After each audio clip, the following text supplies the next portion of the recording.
İsrail qüvvələrinin Qəzza zolağını bombalanması nəticəsində onlarla insan həlak olub. Xan Yunis şəhərinin Əl-Amal məhəlləsində yaşayış evinin bombalanması nəticəsində bir ailənin 10 üzvü həyatını itirib.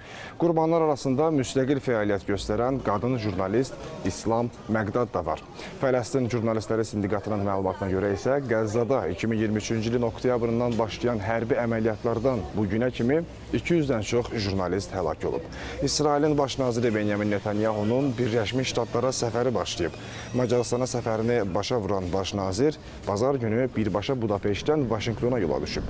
Netanyahunun ofisindən verilən məlumata görə isə səfər gündəliyinə gömrük rüsumlarından tutmuş, İranda gözlənilən təhlükə, İsrail-Türkiyə münasibətləri, Beynəlxalq Cinayət Məhkəməsi ilə mübarizəyə qədər geniş spektrdə məsələlər durur.